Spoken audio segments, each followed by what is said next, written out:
Qué casualidad que el link al estudio original no está en la publicación. Así que me tomé yo el trabajo de acceder al dichoso estudio danés, ya que no me paraban de enviar esa publicación del ciudadano. Y bueno, vamos a leer el estudio entonces. Original, ¿eh? El estudio original. Efectivamente, más de 5.000 hombres fueron evaluados con una técnica de evaluación de inteligencia que es un coeficiente de puntaje intelectual basado en el ejército danés que se mantiene sin modificaciones desde 1950. Aún así, no quiero chicanearla ni picantearla por ahí, pero resulta bastante irónico que un estudio que en teoría concluiría a favor del consumo de cannabis se base en evaluaciones de pruebas de puntaje cognitivo diseñado por y para militares. Es una cuestión un poco curiosa. Pero así vamos. Los mismos investigadores dicen esto, ¿eh? La asociación observada de un menor deterioro cognitivo entre los consumidores de cannabis en comparación con los no consumidores en este estudio puede reflejar características de los consumidores de cannabis en lugar de los efectos directos del cannabis en sí. Por ejemplo, los consumidores de cannabis tendían a tener un coeficiente intelectual inicial y niveles educativos más altos, y tendían a fumar más tabaco y consumir más alcohol. Por lo tanto, es razonable suponer que otros factores no medidos podrían influir en la asociación, lo que podría confundir el resultado. Sin embargo, nuestros hallazgos de un menor deterioro cognitivo entre los consumidores de cannabis en comparación con los otros, ¿no? Indican que los cannabinoides podrían tener un impacto positivo en la función cognitivo y la memoria en ratas y ratones. Sí, claro, hay que ver a qué dosis y a qué exposición, ¿no? Lo que siempre hablo de tomar las ganancias. Bien, ahí voy a seguir leyendo. Es genial porque en el apartado de discusión, después citan a otro estudio, que no hicieron ellos obviamente, donde se evaluaron además de hombres y mujeres, porque el estudio solo evalúa a hombres. Recuerden que es reclutamiento de hombres. Están haciendo un seguimiento de una población que entraba al ejército, ¿sí? Y están citando otro estudio que también incluía mujeres y que además es un estudio completo, ese otro estudio que citan, porque implica una evaluación neuropsicológica antes de cualquier exposición a cualquier compuesto psicoactivo, no como este, porque había gente que se había expuesto antes de estar en el estudio, y que además era una evaluación a los 13 años. Y después los volvían a evaluar neuropsicológicamente a los 38 años. Solo aquellos que tenían consumo frecuente y constante de cannabis. Obviamente que los resultados hablaron por sí solos, ¿no? El consumo frecuente de cannabis se asoció con un declive del cociente intelectual en varios dominios, con el mayor declive de los consumidores con inicio en la adolescencia. Algo que he trabajado y mencionado en infinidad de videos sobre, al momento de responder la pregunta de si la María causa una disminución en la inteligencia o no. La edad de inicio y la frecuencia de uso son factores críticos a la hora de evaluar la toxicidad de cualquier sustancia psicoactiva. Otra cosa del estudio es espectacular, porque ellos se basaron en la definición de consumidores frecuentes de cannabis para decir que son personas que consumen 2 veces o más. Lo cual ya te incluye una muestra de personas que en esencia podrían estar expuestas a 8 cigarros de María al mes. 8. Y los estaban computando como consumidores frecuentes a una persona que consume 8 al mes. Después citan a otro estudio que usó otra definición de consumo frecuente, más acorde a lo que es realmente un consumo frecuente de cannabis, y con esto no estoy insinuando que fumar 2 veces por semana igual sea inocuo, eh, pero indudablemente es un patrón de consumo diferente al 4 veces por semana o más, y ni hablar del consumo diario o usado además para dormir, ¿no? Varios estudios sugieren que los efectos negativos del cannabis en las funciones cognitivas se pueden revertir con la abstinencia prolongada. Es lo que siempre dije. De hecho, en el video que me preguntan, llevo consumiendo 17 años, ¿sí? Yo le contesto, si dejas de fumar, sí. Eso está altamente respaldado por la evidencia científica. De hecho, acá mencionan, los efectos adversos no fueron evidentes después de 3 meses de abstinencia sostenida, incluso en antiguos usuarios habituales, lo que indica que el uso frecuente de cannabis puede no causar daños irreversibles. Este es uno de los principales criterios que yo tengo cuando me preguntaron, che, bueno, pero la María es una droga dura, y yo le dije, y miren, si tengo que ser coherente y usar esa clasificación que a mí me disgusta, y la verdad que la María de ninguna manera puede ser considerada una droga dura. No es keta, no es coca, no es un opiáceo. Vamos, ¿sí? Ahora eso no significa que haya que consumirla, ¿eh? Vamos, vamos. Aparte, cada vez más dura viene la María. Bien, esto sería un poco esta cuestión. Además, me interesa un aspecto que no evalúan las pruebas de rendimiento cognitivo en general, que es la forma en la cual uno responde afectivamente a la evocación de recuerdos. Que eso es algo que sí afecta a la María y que sí voy a traer a colación, más allá del estudio que no tiene mucho más para ofrecer, porque tiene un montón de limitaciones metodológicas. Una barbaridad, de hecho, de limitaciones metodológicas, porque es un diseño observacional, por la prueba empleada, por usar métodos de regresión lineal, no importa. Cuestiones científicas que no vienen al caso, pero que deben saber que tiene limitantes, ¿sí? Ahora, yo voy a traerles otro estudio que se llama Efectos neuropsicológicos del consumo de cannabis, que uno podría leerlo y decir, esta gente tiene claramente un sesgo en contra. Lo que pasa es que la parte en la cual hablan del tema del hipocampo y de varios hallazgos de estudios de neuroimagen, sí yo los encontré confirmados en un montón de estudios. Entonces, creo que me parece relevante que hay que traerlo. Ustedes ya saben que yo no estoy en contra, y además ya les he dicho un montón de veces que hay medicamentos, ¿sí?, que se basan en cannabinoides, ¿sí? De hecho, hay un medicamento para la quimioterapia que es THC, hay un medicamento para la epilepsia refractaria que está basado en CBD, después hay formulaciones combinadas de otros cannabinoides que también existen como medicamento, pero son eso, medicamentos. La marihuana en sí misma es una planta que contiene una infinidad de drogas. Y yo lo que siempre les digo es que no mezclen. Al consumir marihuana están mezclando, ¿qué cosa? Muchos cannabinoides. Y eso también es algo a tener en consideración. Hay un montón de consumidores que se enojan un montón cuando menciono esto. Me dicen, no, pero las propiedades de los terpenos, no, pero las propiedades de... Bueno, pero te estás exponiendo un montón de sustancias igual. ¿Qué sé yo? Supongamos que otra sustancia psicoactiva, no quiero dar ningún nombre porque eso automáticamente le añadiría una carga de valor, pero supongamos que otra sustancia psicoactiva viniera con una cantidad ridículamente baja de vitamina E. Bueno, eso haría que se justifique su consumo a costa de exponerte a un montón de sustancias que ejercen efectos mixtos y contrapuestos sobre el sistema nervioso. Y ahora voy a pasar a documentar, este estudio, ¿sí? El estudio, insisto, se llama Efectos Neuropsicológicos del Consumo de Cannabis. Es cierto que es de julio de 2011, pero justamente estos hallazgos se han replicado con bastante consistencia en bastantes estudios, por eso lo vengo a traer. Dice, el abuso de cannabis se asocia con déficits motivacionales y cognitivos, así como con un mayor riesgo de desarrollar psicopatologías. En esta revisión discutimos los hallazgos neurocientíficos actuales sobre los efectos neuroadaptativos del consumo de cannabis, su impacto en los procesos de aprendizaje y juicio, sí, y la relación entre los déficits en estos procesos básicos y los síntomas psicopatológicos complejos. Los efectos agudos del cannabis sobre el funcionamiento cerebral inducen hiperactivación de las regiones hipocampales durante la codificación de la memoria y alteraciones en el gradiente de activación estriatal durante la evocación de la memoria. Por eso yo siempre hago chistes sobre el cuerpo estriado cuando hago memes sobre la María. Estudios de neuroimagen en consumidores crónicos de cannabis han observado reducciones volumétricas en el hipocampo e hipoactivaciones. Igual el tema volumétrico, si bien es relevante, no es lo más crítico, pero es cierto esta. E hipoactivaciones metabólicas en las cortezas prefrontales medial y lateral. Estas neuroadaptaciones se asocian con déficits neuropsicológicos en el aprendizaje, la memoria, el control cognitivo y la toma de decisiones. Son cosas que se ven, sí, en la clínica. Y se correlacionan con la intensidad de los síntomas psicóticos que experimentan los consumidores. Sí, ok. Tener deterioradas esas funciones puede hacer una atracción hacia un gradiente o núcleo psicótico. Bueno, habría que ver qué teoría psicopatológica hay ahí, pero podría ser. Bien. Acá explica cómo, básicamente... Bueno, lo voy a leer, sí. Está bien. El cannabis produce sus efectos psicoactivos en el sistema nervioso central a través de su acción sobre receptores de cannabinoides. Ahora va a detallar los CB1, pero también están los CB2. A su vez, estimula la producción de dopamina de un modo directo, sí, porque tienen alta jerarquía los receptores de cannabinoides, algo que siempre menciono.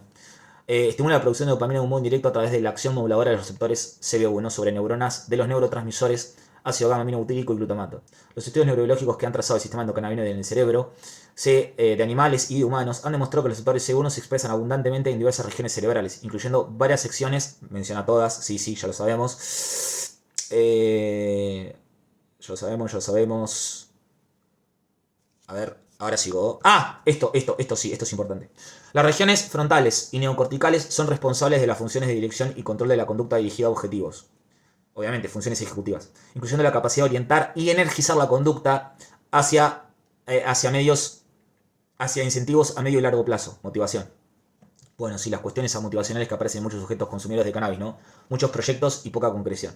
La capacidad de inhibir tendencias de acción inapropiadas en función del contexto o la capacidad de seleccionar la mejor opción disponible entre las distintas alternativas de acción, una vez consideradas sus potenciales ventajas y desventajas en el corto y largo plazo. Bien. En un momento se puede hablar de la red cerebral por defecto, está bien, no es eso lo que más me interesa del asunto. Bien, los estudios de neuroimagen en los que se visualizan los efectos de la administración aguda de THC, el principal componente del cannabis, han permitido detectar dos aspectos fundamentales de la sustancia. Es capaz de incrementar la producción de dopamina en el núcleo estriado, sí, y produce un incremento de la activación funcional en las regiones parihipocampales durante la codificación de información. Eso es bastante crítico y real. El primer hallazgo sugiere que el consumo de cannabis, al igual que ocurre con otras drogas, como la coca, produce elevaciones artificiales de los niveles de dopamina en el sistema cerebral encargado de asignar relevancia a distintos tipos de reforzadores con objeto de priorizar su búsqueda y procuración. Este fenómeno está asociado, por un lado, con una sensibilización persistente de este sistema de valoración de reforzadores hacia los estímulos relacionados con el consumo, favoreciendo así la búsqueda de la sustancia. Por otro lado, está asociado con una reducción de la reactividad del sistema ante otros reforzadores naturales, que, en circunstancias normales, serían capaces de activarlo de manera robusta, como podría ser comer, ¿no? O vincularse con otros. Ambas sustancias contribuyen al bucle de escalada de consumo. Sí.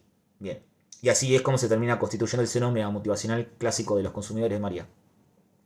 Vamos a los segundos hallazgos que son más específicos de la María y que son más preocupantes. El segundo hallazgo indica que los efectos agudos del cannabis producen una alteración sustancial de los sustratos cerebrales encargados de los procesos de codificación y recuperación de información. Estos procesos están normalmente controlados por la interacción entre el hipocampo, encargado de detectar de manera rápida nuevas asociaciones entre estímulos que se suceden en el entorno y la corteza prefrontal, encargada de tejer el contexto que da sentido a la asociación entre estos estímulos, otorgándole una organización interna y promoviendo su codificación profunda. Bajo los efectos del THC, la hiperactivación de la región perihipocampal durante la codificación de información sugiere que el aprendizaje está descansando de manera excesiva en la estrategia superficial y descontextualizada. Bueno, esto es algo a tener en profunda consideración a la hora de ver cómo un consumidor crónico de María procesa la información del entorno y establece juicios sobre la realidad. Adicionalmente, se observó que bajo los efectos del THC se producía un desvanecimiento del gradiente de activación ventroestriada que normalmente se asocia con la recuperación de información. El subidón asociado a darte cuenta de que has recordado algo correctamente. Este desvanecimiento correlacionó con la intensidad de los síntomas psicóticos subclínicos que experimentaron los participantes en respuesta a la administración de THC. Esta aparente descompensación de las activaciones perihipocampal y estriada puede interpretarse de manera conjunta como un índice de disfunción del circuito de disparo fásico de la dopamina, del que forman parte ambas estructuras junto con el área tegmental ventral del mesencéfalo y la corteza prefrontal.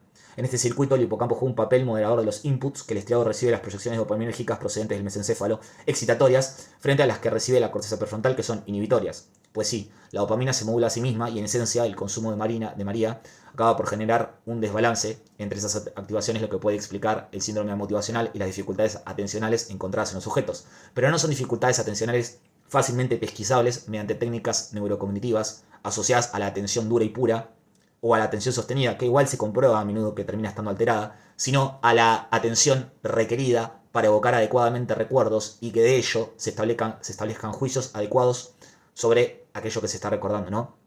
Lo decía muy bien el estudio, tiene mucho correlato neurológico esto. Es como si el subidón se provocara de forma errática, el subidón natural que uno tiene cuando recuerda algo de forma correcta. Se empieza a arruinar y eso acaba por entorpecer el propio juicio del sujeto. Y de ahí podemos seguir e intentar establecer una hipótesis psicobiológica de cómo la María podría contribuir en el largo plazo a terminar desarrollando síntomas psicóticos, porque las alteraciones parciales en el juicio y la errancia asociada a la evocación de recuerdos te puede hacer terminar por volver loco, lo cual es lógico, ¿no? Porque va a provocar reacciones afectivas desproporcionadas ante situaciones, porque estás estableciendo también mal juicios ante determinadas, insisto, ante determinados estímulos. Estas anormalidades en los procesos de aprendizaje pueden estar en la base de la emergencia de los síntomas psicóticos como los delirios, en los que se interpretan eventos inconexos como realidades motivadas.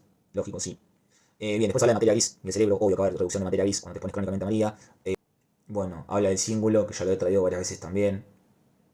De entre todos los déficits neuropsicológicos asociados al consumo de cannabis, los déficits de aprendizaje y memoria episódica son los que aparecen de manera más consistente a través de los estudios. Sí, es lo que yo les decía al principio. Esto es tal cual. De hecho, hay un gráfico bastante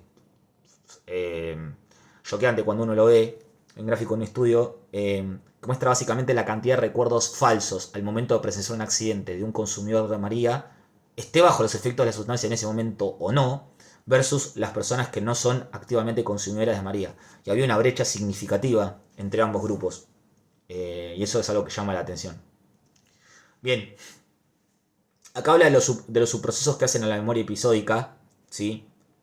Esto yo lo doy en clase, no lo puedo explicar acá porque se va a hacer un video de 1 hora.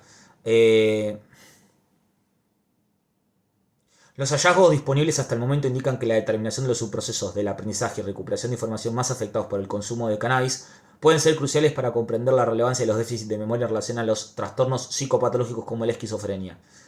Sí, en un momento mencionan la ketamina. Menciona estudios de pacientes con lesiones cerebrales similares a las halladas en personas que consumen crónicamente María.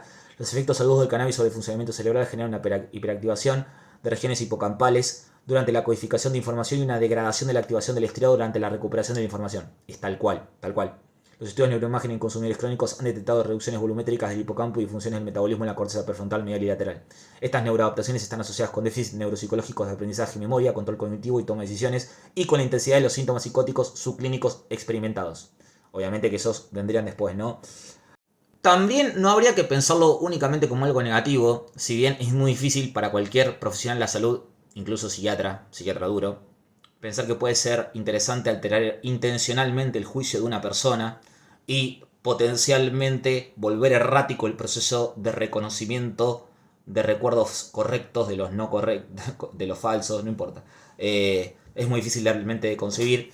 Habría que ver si en situaciones de trauma o de patologías ansiosas que no responden a nada, se podría considerar su uso. Hay varios estudios de la India, de muchas regiones del mundo que empezaron a florecer post-2022. Están interesantes leerlos, pero llegan a conclusiones similares a las que llego yo al momento de estudiar la composición de la planta de María, que es que tantos cannabinoides ejercen tantas funciones contrarias, y los muchachos intentan aislar cannabinoides, intentan aislar THC, intentan aislar el 7, el 9, todos los que hay, son una barbaridad. Intentan aislarlos, combinarlos de diferentes maneras, y siempre termina pasando que un grupo de investigadores halla una cosa y después con la misma concentración para una afección similar, los otros obtienen resultados contrarios. Y yo sospecho que tiene que ver sencillamente con la forma en la que está expresada el sistema endocannabinoide en el sistema nervioso. Tarde o temprano termina generando efectos paradójicos opuestos y no se puede sostener la respuesta terapéutica. Por lo tanto, hace muy difícil su factibilidad, su aplicabilidad en el contexto clínico. Sencillamente, por definición, un cannabinoide tiende a ser errático. Igual, insisto, hay cannabinoides que se pueden diseñar como medicamentos, pero son para funciones muy específicas, no para una indicación psiquiátrica. Habría que ver si exposiciones agudas podrían generar beneficios con los cuales el sujeto se pudiera quedar. Por supuesto que eso acompañado de terapia, pero es que eso ya lo estamos pensando para los psicofármacos que ya existen, y de hecho el abordaje del trauma y de patologías ansiosas resistentes, o el camino de investigación psicofarmacológica, está yendo por otro lado. Aún así, no quisiera jamás que se abandone la investigación en cannabinoides. Quiero que esa investigación continúe y que siempre se sostenga, porque yo sufrí siempre todas y cada una de las moléculas que fueron abandonadas y quedaron huérfanas y que se dejó de investigar sobre ellas. Porque quizás en algún momento hayamos estado frente a la cura de enfermedades que hoy no tienen cura y no nos hayamos dado cuenta sencillamente porque no daba rédito económico ni contabas con aval legal para seguir sosteniendo investigaciones con esas moléculas. Y después algunas terminan resurgiendo. No quisiera que eso pase. Siempre la investigación tiene que ir más allá del rédito económico, de patentes y de sesgos y juicios que andan circulando por la sociedad.